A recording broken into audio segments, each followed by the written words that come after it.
तो वहीं बिहार में एनडीए सीट फॉर्मूले से नाराज उपेंद्र कुशवाहा दिल्ली में गृह मंत्री अमित शाह से मुलाकात कर रहे हैं और बैठक में नित्यानंद राय भी मौजूद है।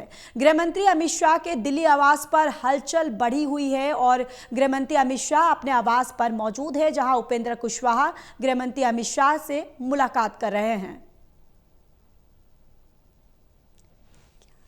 बिहार में चुनावी मुकाबले से पहले दिल्ली में हलचल बढ़ी हुई है। दिल्ली में गृह मंत्री अमित शाह के आवास पर एक बड़ी बैठक चल रही है। उपेंद्र कुशवाहा बैठक में मौजूद हैं, जो कि सीट शेयरिंग फार्मूले से नाराज हैं। बिहार से दिल्ली पहुंचे हैं गृह मंत्री अमित शाह से मुलाकात, और ये जो आवास है गृह मंत्री अमित शाह का इस वक्त हलचल का केंद्र बना हुआ है, क्योंकि नित्यानंद राय जो कि गृह राज्य मंत्री हैं वो वार्ता में लगे हुए थे। और जब वो पटना पहुंचे थे बीती रात, जब मुलाकात की थी, उसके बाद एक चर्चित बयान दिया था उपेंद्र कुशवाहा ने, जिसमें उन्होंने कोई प्रोग्रेस नहीं है ये बताने के लिए एनडीए में ये बयान देकर उन्होंने हलचल मचा दी थी। और उसके बाद ये जानकारी सामने आई कि दिल्ली में उनकी मुलाकात गृह मंत्री अमित शाह से होगी, जिसमें अब उनकी मुलाकात यहाँ जारी है। ये मुलाकात इस नज़रिए से महत्वपूर्ण है क्योंकि एनडीए में सीट शेयरिंग फार्मूले को लेकर नाराज बताए जा रहे उपेंद्र कुशवाहा की असल नाराजगी जो है वो इस बात को लेकर है कि जो सीटें उन पर वो दावे जता रहे थे, वो सीटें यहाँ पर अलग अलग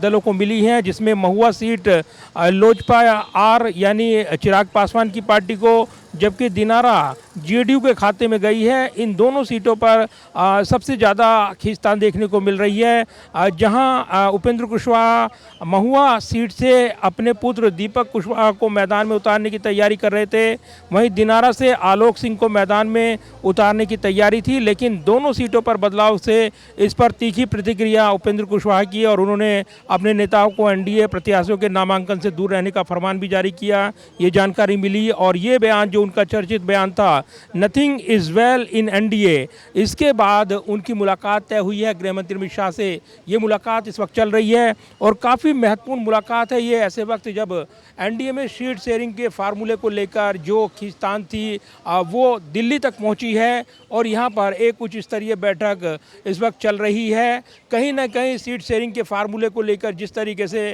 मंथन हुआ था, और जो 101 सीट जेडीयू के पाले में, इसके अलावा बीजेपी के पाले में 101 सीट देने का ऐलान किया गया, तो वहीं जो चिराग पासवान की पार्टी है उनको 29 सीटों पर चुनाव मैदान में उतारने का निर्णय किया गया। इसके साथ ही जो 6 सीटें हैं, यानी 6 सीटें जितिन राम मांझी की पार्टी को, जिस पर उन्होंने उम्मीदवारों के नाम का ऐलान कर दिया है, तो वहीं उपेंद्र कुशवाहा को 6 सीटें देने का ऐलान हुआ।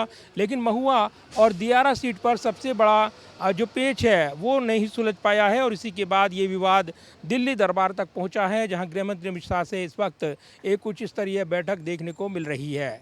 कैमरामैन विदर्भ के साथ प्रदीप कुमार, टोटल न्यूज़ दिल्ली।